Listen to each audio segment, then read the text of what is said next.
Welcome to Sane Enough. I'm Coach Eric. For those of you who joined us on the first episode, we touched on visualization. And my intention for this episode had been to really dive into one or two of the tools we discussed in that episode, because it was really more of an overview. It gave you a lot of different options, but it didn't give you a specific executable in depth. However, it was brought up to me that I had touched on a subject about the voices in your head, about talking to yourself. And I realized that's really where we need to start. We need to go right to the root of it, and that is talking to yourself. So, first, the medical disclaimer. I'm not a doctor. I can't diagnose if you have a serious medical condition that needs to be addressed. So, if the voices in your head are coming from an external source like a higher power or a lower power, if they're telling you to harm others or they're telling you to harm yourself, please go seek medical attention. Go talk to a professional. Get that addressed. Your inner voices should not be telling you to hurt yourself or others. If they are, take us on the road with you. You can listen to the rest of the podcast while you're driving, but go talk to somebody. There's a process that can help you with that specific thing. What we're talking about is the more general voices in your head. So, with that out of the way, let's get into it. The voices in your head. Do you talk to yourself? You should. If you don't talk to yourself, then you're trying to deny a key part of your humanity, and that is your cognitive reasoning. That is your inner dialogue. You know, in popular media, sometimes you see it portrayed as a devil on one shoulder and an angel on the other. But that oversimplifies it, because it's not simply a matter of your body or your mind or your soul telling you to do good versus do bad. These are conversations that go on inside your head day and night over lots and lots of different things. For some people, the voices are very, very loud. They yell and they dominate their life. For other people, it's just a whisper. So we'll touch on some of the different things there, and we'll even dive into the voices in my head, so you'll get to know me just a little better. First thing I can tell you that's really, really important when it comes to talking to the voices in your head is it's not a one-way street, and it's not a directive. The voices in your head are there to negotiate with you. They're part of you. In theory, they're trying to help you. Sometimes that help is misguided. So what you have to do is learn how to interact with those voices. Don't hide from them. You're not crazy because you're debating with yourself whether something is right or wrong, whether something is your preference. You're coaching yourself when you talk to those voices. So give them a name. Give them a name. I'm not saying you got to call them Bob or Jill or something like that, but identify what kind of voices do you have. Is it a downer? Is it a critic? This one's really common. All of us have that voice that at some point or another has said, you can't do that. You're not good enough. For somebody who's out trying to find a relationship, that downer, that critic points out, maybe you're too skinny. Maybe you're too heavy. Maybe you're not tall enough. You don't have that chiseled jawline. If you're an athlete, it's telling you, hey, you're not skilled enough. You didn't work hard enough. You're going to strike out. You're going to fumble. You'll never catch it. If you're in business, it's going to say, you're going to lose money on this. Don't take that chance. Don't put yourself out there. Don't engineer this product. Don't try to sell this t-shirt. Don't try to sell this car to that family. Those inner critics, those downers, hammer the negatives over and over and over again. And it's a great place to start with this conversation, because if you don't negotiate with those voices, they'll overwhelm you. Those down voices are a symptom of depression, but they're also a symptom of just not having self-confidence. And so when it comes to the self-confidence side of that, we can address that with mental performance coaching, right? you're not going to be great at everything. Let's just go ahead and accept that right now. Your downer voice, your inner critic is not 100% wrong. I don't know how good a basketball player you are, but you're probably not as good as Michael Jordan was. You're probably not as good as J.J. Redick was. And you're probably not as good as some scrub at the bottom of the roster on the worst team in college basketball. Why? Because you're probably an average person. But that doesn't mean you can't go down to the YMCA and get your hoop on. That doesn't mean you can't go into the yard with your kid and shoot and not feel embarrassed. It doesn't mean that if you're a teenager that you can't play in gym class, that you can't try out for the team, that you can't go out there and enjoy the sport for the recreation of it, the athleticism of it, and find success. Because there are different levels of success. If we only judge our success by the greatest success anybody's ever had, then we're all failures. Because even the very, very best, and I'm using basketball here, didn't win every championship. Michael Jordan's renowned for winning 6. 3-peat, followed by a little brief hiatus, and a 3-peat, right? What about all those years the Pistons beat him up? What about the runs that Larry Bird and Magic Johnson made? What about the years with the Wizards? Was Michael Jordan a failure in life? No. He was a tremendous basketball. Most people would argue that he was the greatest ever. And he failed repeatedly. And that goes down to every single level. That goes down to you and your daily life. Every profession has made mistakes. The richest billionaires in the world have made investments that didn't work out. They've made purchases that weren't the smartest purchase. You can't beat yourself up forever about that. So identify it. Identify that voice. When it chimes in, go, hey, that's my inner critic. That's my downer.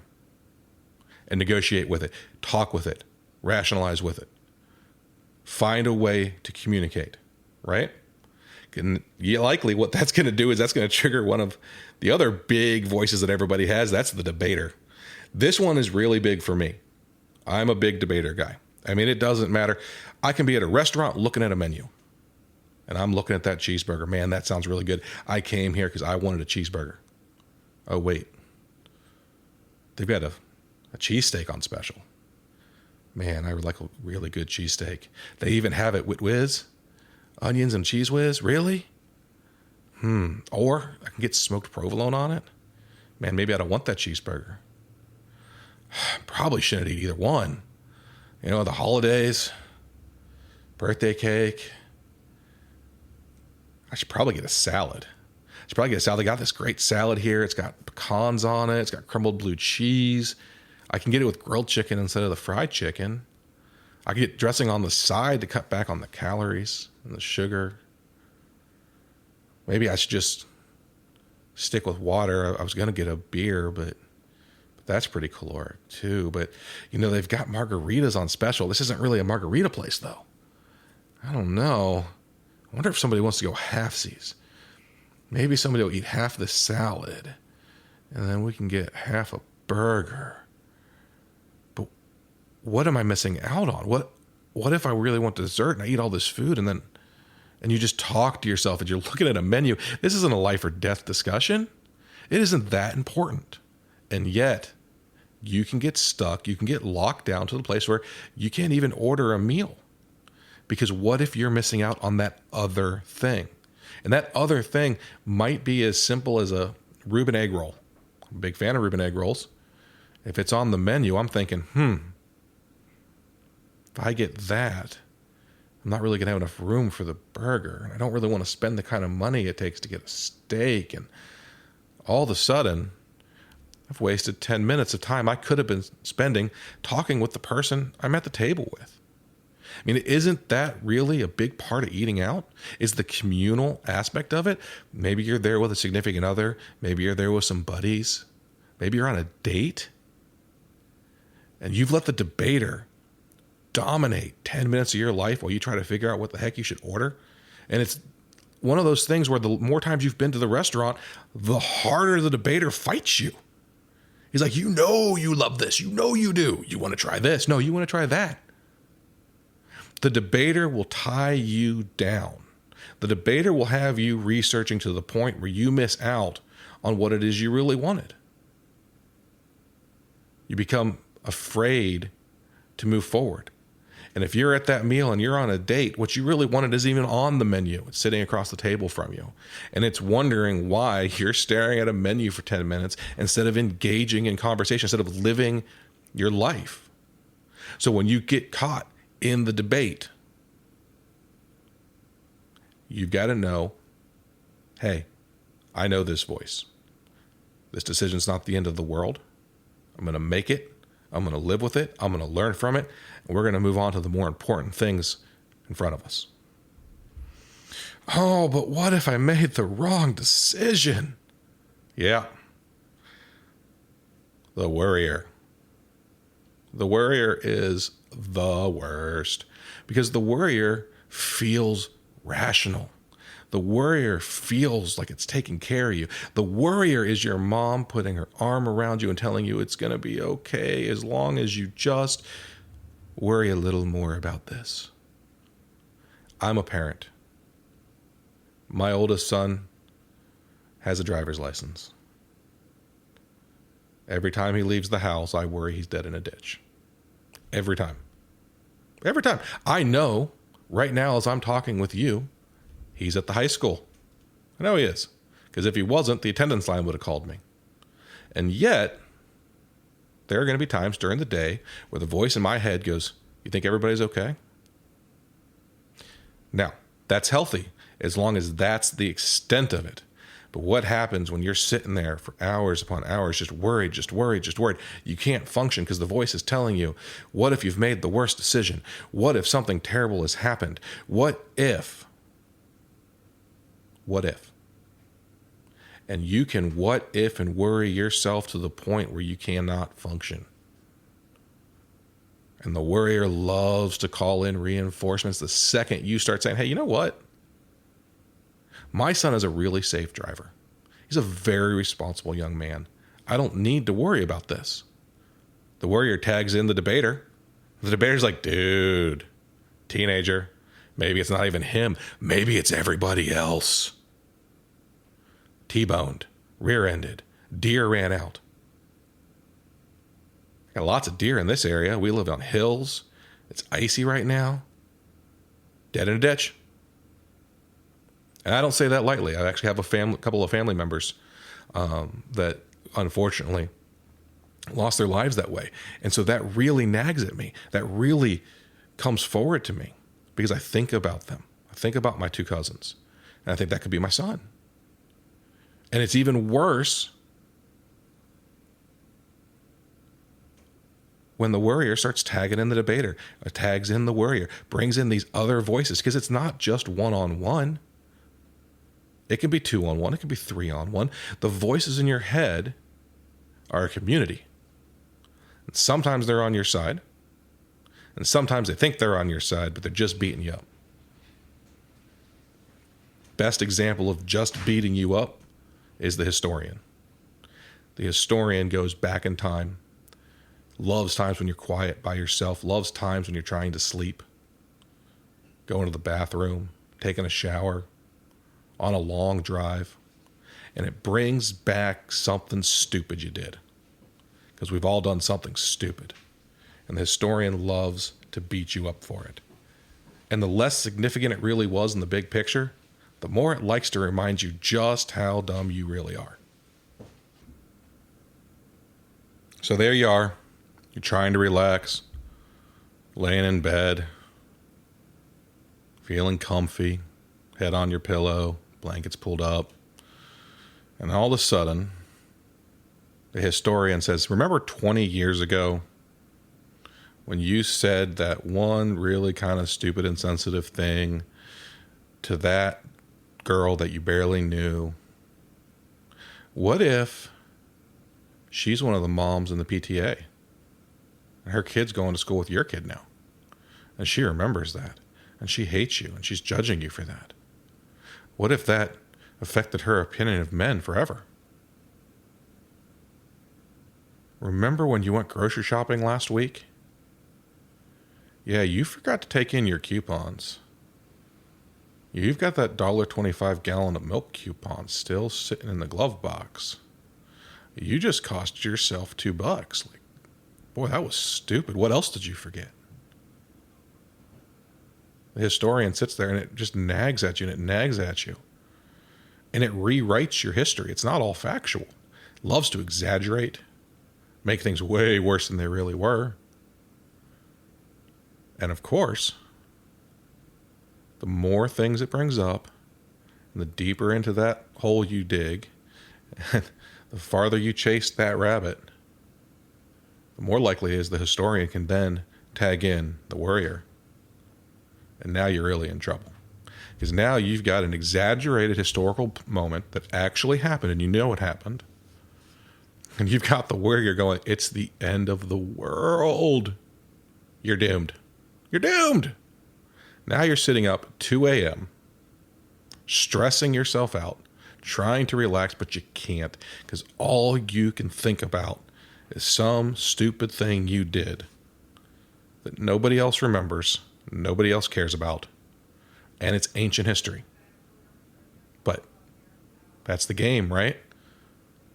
That's where you've got to have the tools to say, hey, I don't think so. And one of those tools is a voice we haven't touched on yet, and that's the cheerleader. The cheerleader isn't just your positive, optimistic self. That's out there too.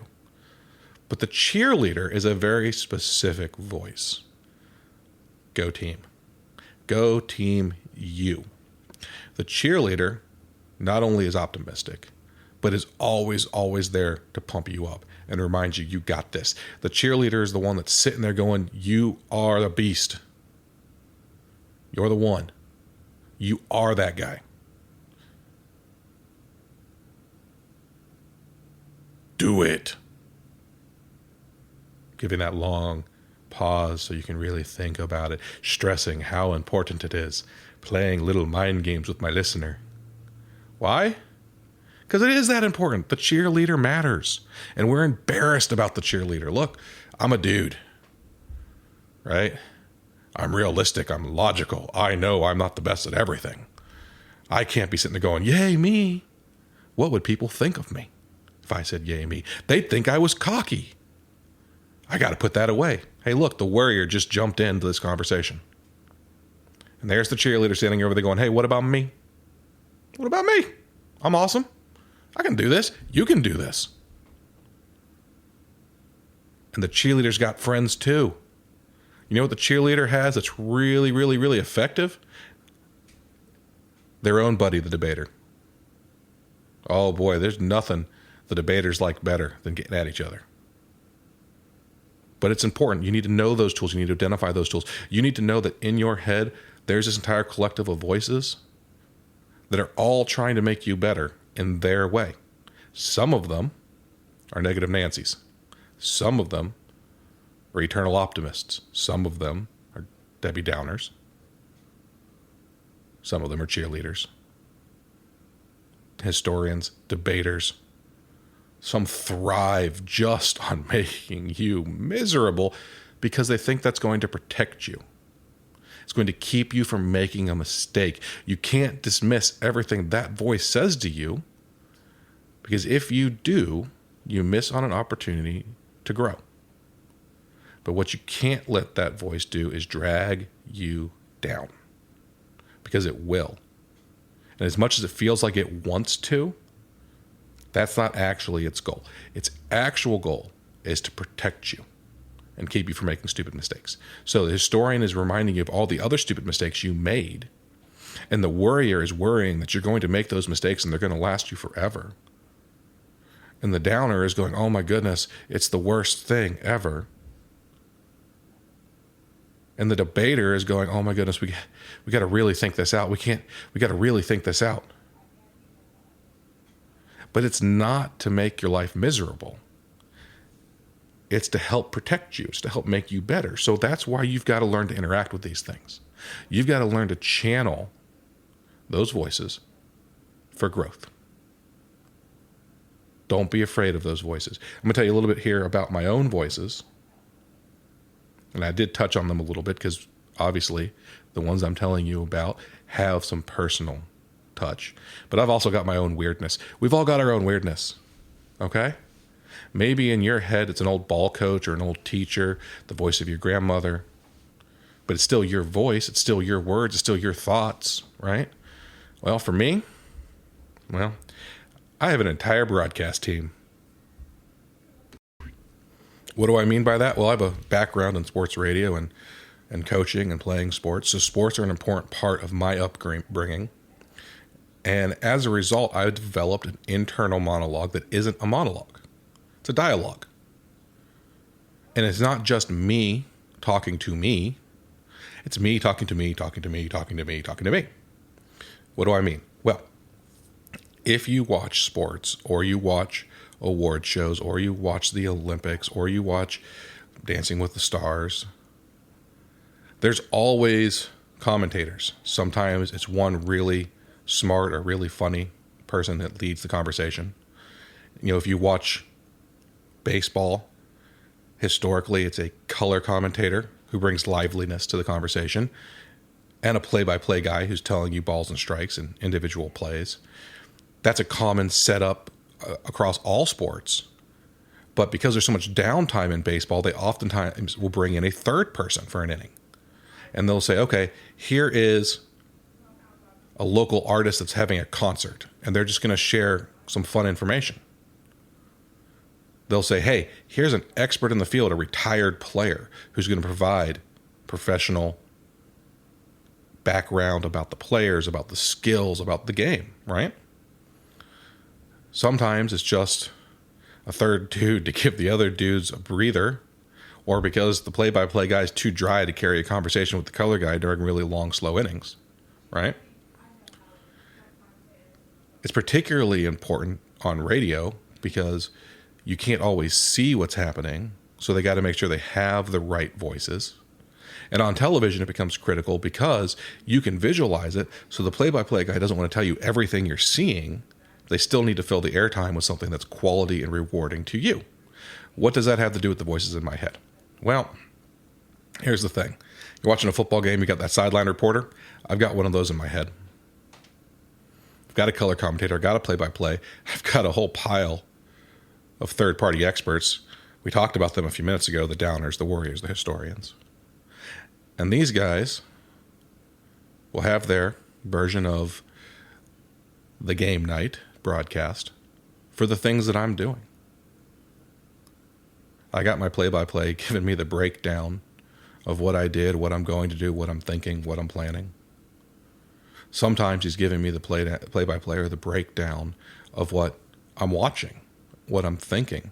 If I'm watching my son play, I'm not just watching that, but I have a play-by-play going on in my head. Now, some of that is me practicing a skill that I enjoy, but some of that is my inner voice because he's also noticing the parents, right? Ooh, that parent's being judgy. I wonder if they're wondering if I should even have my kid in this game. Oh, look, here comes the color commentator. Hey, look, that parent over there, their son also plays in this other team with that kid, and they're always a little bit grouchy because they think their kid needs to get more play time, and maybe they're right because you got to question what the coach is doing here. Guys are looking tired. Why is their son still on the bench? And then here comes the third-party expert going, hey, you know what? Historically, that kid hasn't gotten in all that often because, bump. Historians going, dude, what are you even worried about? Your son worked really hard in the past, and you said something, and then people started judging you for what you were thinking about your kid, and you sit there watching it, and they go in this play-by-play, right? And this happens all the time. I'm sitting here preparing for this podcast, and I've got 2 or 3 voices going, hey, maybe you shouldn't jump into the voices in your head this early. This is episode 2. You need to stay more traditional. Hey, you've got a sports background. Play Big Academy's ABCs. That's a great skill set, not just for athletes, but for everybody. You got to be throwing that in there now. Let's give them an active tool. And I got the expert going, well, quality broadcasts have continuation. You did visualization, you gave them all these tools, and then you didn't really get into great detail on them. So let's go back, let's break down those half a dozen things, and let's give them like 2 really executable, detailed tools that they can use in one podcast and really hit it. And those voices, they debated with me, and I negotiated with them, and I talked to them, and I said, you know what? I don't have a big listener base yet, but I did get feedback And they said, hey, you talked about it right at the kickoff, and then you didn't really get into the voices in your head, but it's in your theme song. It's a passion project for you. Get it out there. You can always circle back on visualization. It's out there. Everybody knows that that's a skill and a tool, and they can research it, and they can come back to your broadcast later and listen to you talk about it. But you need to get out there and give them the voices in your head. So that's what I'm doing here, right? So I talked to those voices. I negotiated with those voices.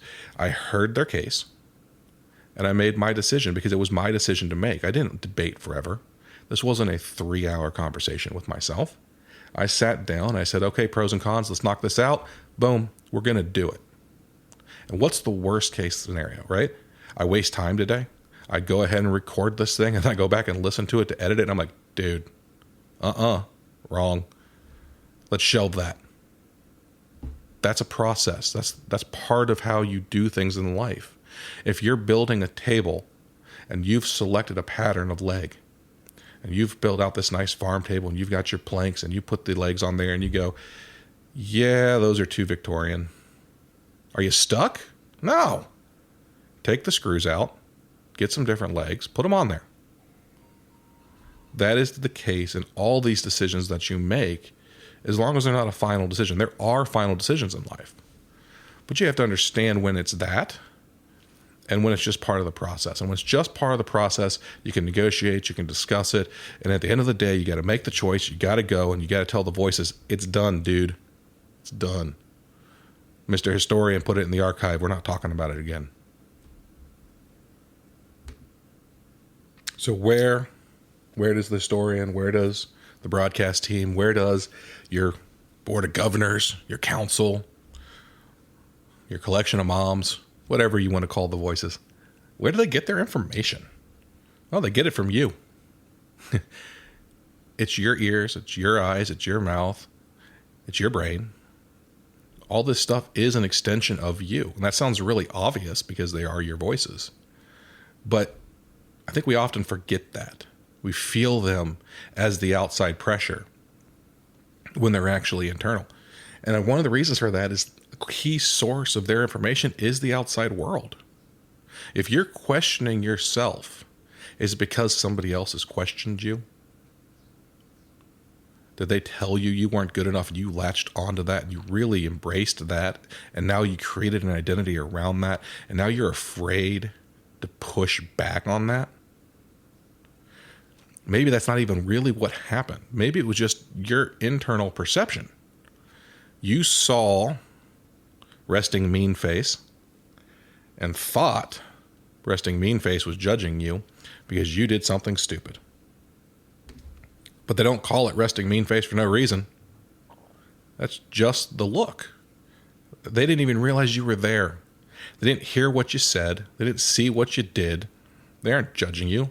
They aren't aware of you. But you saw them. You're aware of them. You perceived what they are doing as a negative feedback for you. Now you're nervous. You're scared. You're worried. Your inner coaches are going crazy, trying to get you better, yelling at you. And you create a feedback loop where, okay, they're giving me a mean look. I'm feeling stupid. I'm going to try to fix it. No, they're still giving me the mean look. They haven't seen any of this. And you're going to go back and forth and beat yourself up. And you're going to channel this whole thing. And you can see where this would spiral and spiral and spiral to where you start getting paranoid. People are whispering over there. Maybe they're whispering about me. I hate when they whisper about me. That's the worst. I might not even be talking about you. Maybe they are talking about you and it's positive. But that's internalizing an external source of information. And a lot of times what you're doing is you're using your perception of that information and creating a narrative that matches the voice that is dominating in your head right now. So if you had the cheerleader going and you were feeling really good about yourself, you'd hear those whispers and you'd be like, dude, they're so jealous. They think I'm awesome. But if you had Debbie Downer going, you're like, oh no, they're judging me. Do I have a stain on my shirt? My shoes untied? Do my pants not match? Do I have mismatched socks on? Is my hair not brushed? Do I have a piece of spinach in my teeth? You see where the spiral goes, right? So all of these internal and external voices and pressures and observations feed those inner voices. And let's face it, a lot of what they're capitalizing on are your experiences. Because if you think that person is giving you a negative look, it's probably because you've experienced that. Maybe with that specific individual, maybe with somebody else. But your life experiences pile up and stack up and help mold what your inner voice is telling you. And this is why that's such an important tool, because it's subconscious. That historian has archives and volumes of information about the world around you that you can't directly access. That's why it's so stressful when it starts nitpicking at you, because you know deep down inside that information's buried and that the historian's accessing it. That doesn't mean that it's as negative or as important or as explosive of a critical thing as they're telling you it is.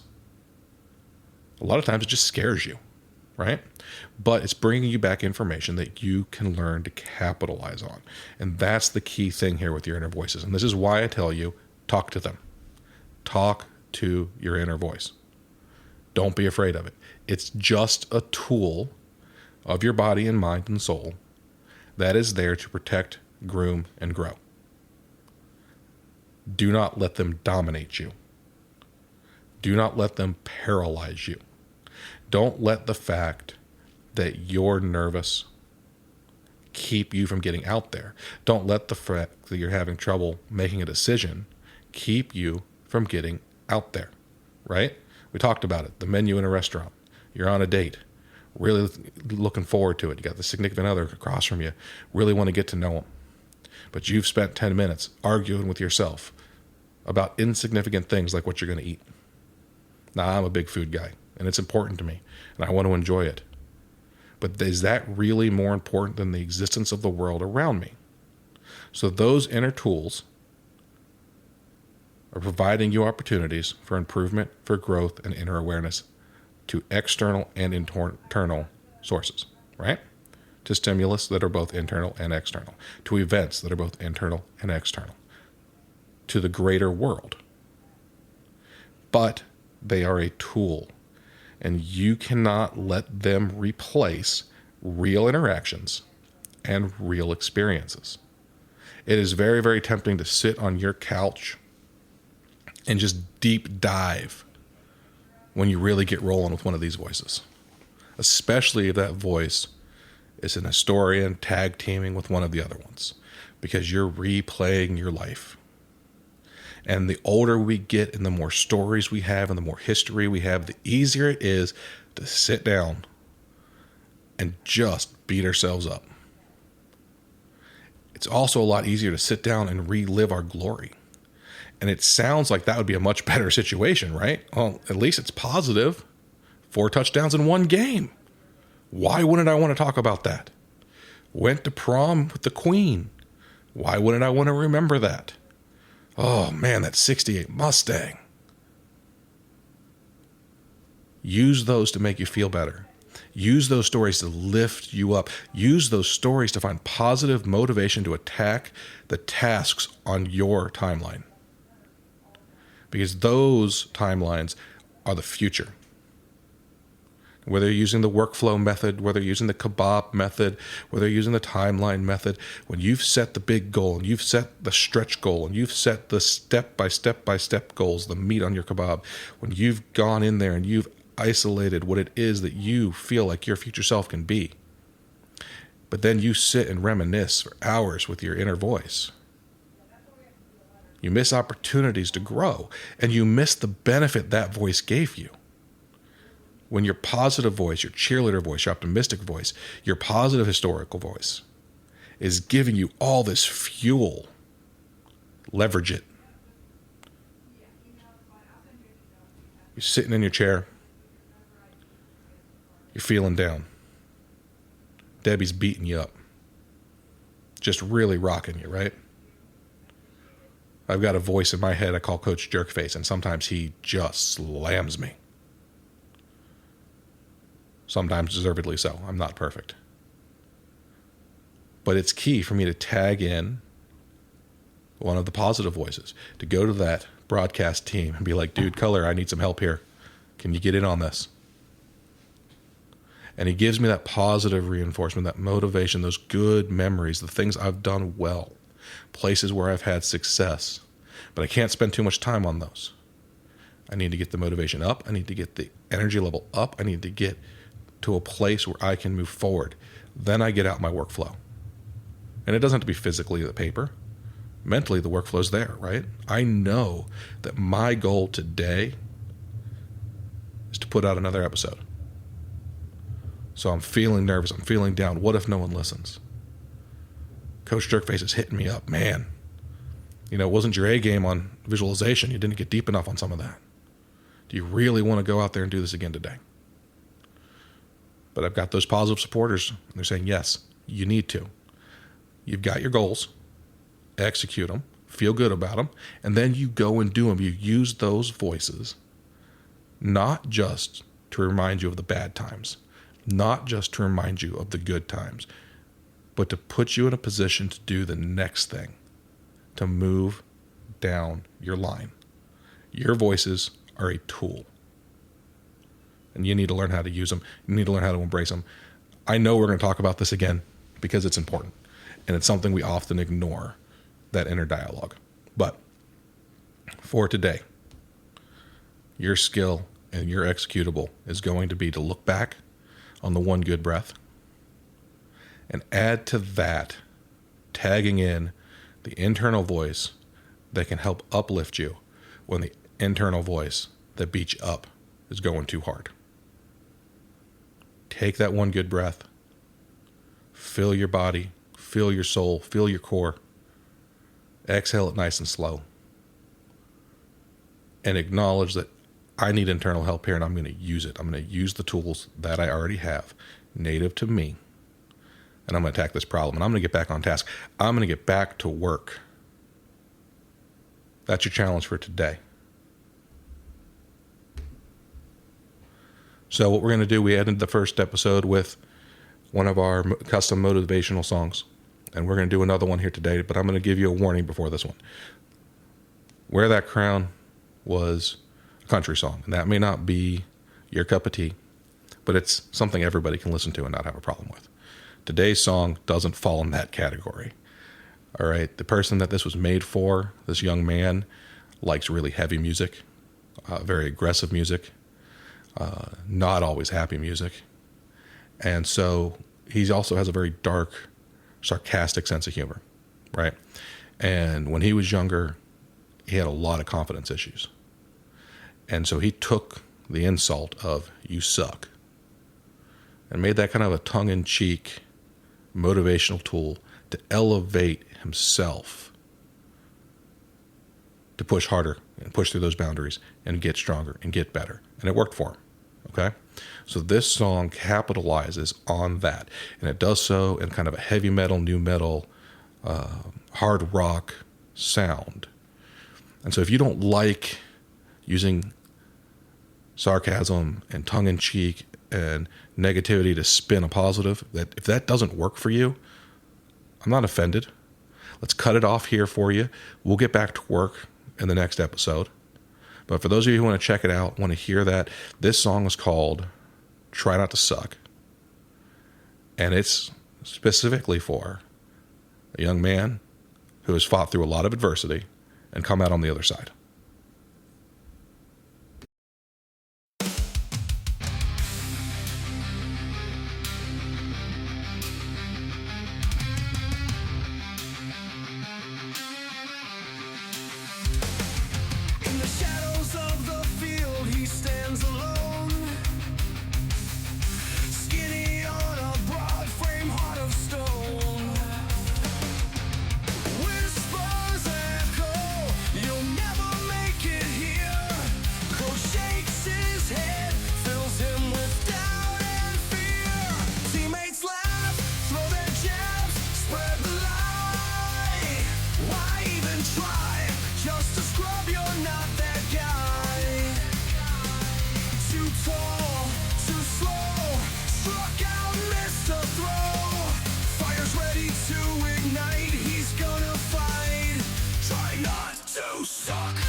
try not to suck, not to suck, not to suck. It's not over, the fight has just begun. It's not over, I'm not done. It's not over, no more doubt, no more fear. I may have sucked, but I am here. I am here.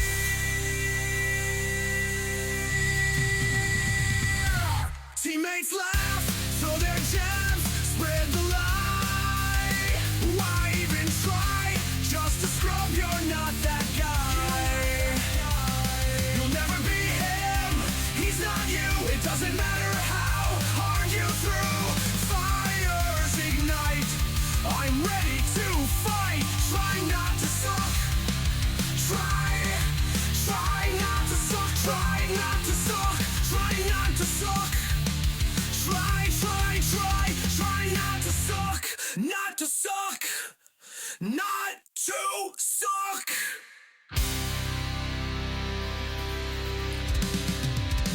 This is Coach Eric. Thank you for joining us on Sane Enough. Make sure you tune in next time, and we'll grab another mental performance topic and try to help you help yourself.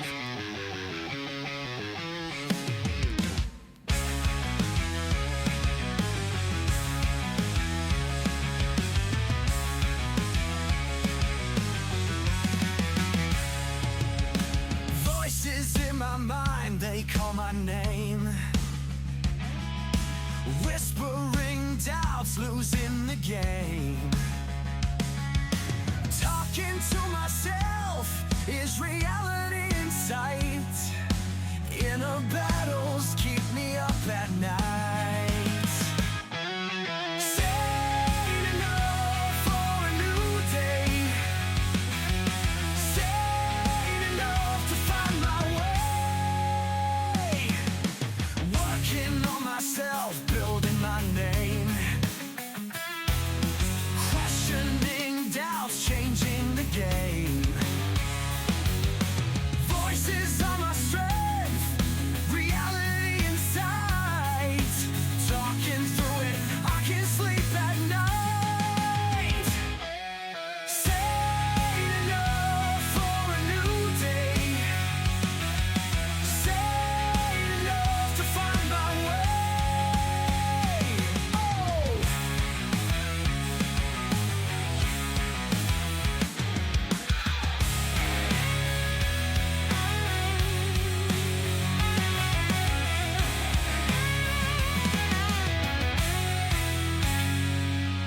Sane enough for a new day. Sane enough to find my way.